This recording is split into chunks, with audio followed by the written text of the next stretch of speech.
Hi friends, welcome to my Learning Points YouTube channel. Today I will discuss about PHP loop. So what is PHP loop and why we use PHP loop?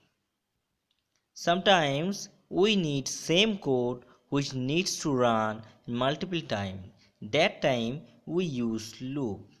More clearly, if you want to use a particular block of code multiple times, we will use loop. Instead of using the same code multiple times, we will use loop. So we can understand where we need to use the loop. In PHP, generally we have four types of loop. There is while loop, do while loop, for loop, and for each loop. I will discuss each loop step by step. So this is the basic syntax of PHP while loop. We can use while loop using the while keyword. Inside the while, we need to provide our loop execution condition. Now this is the do while loop. Inside the do statement, we will write our program code and at the last we will use the while condition. Inside the while, we will write our loop execution condition.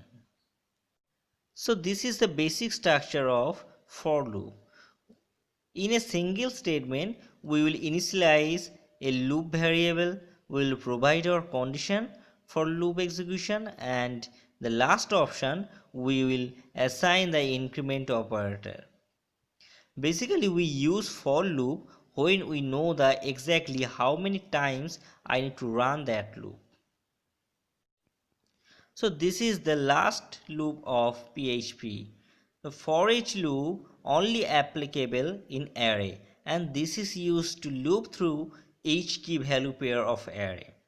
This is the basic structure of for each loop. For this loop, it no needs to specify any condition or increment or decrement. This loop will run until the array key present. Loop execution count will be exactly same as the array count. So in this video, we discussed about PHP loops and basic structure. In our next tutorial, we will discuss again about each loop in more details with some example. Keep watching this tutorial. Don't forget to comment if you have any queries. Please subscribe my channel for more video. Thank you.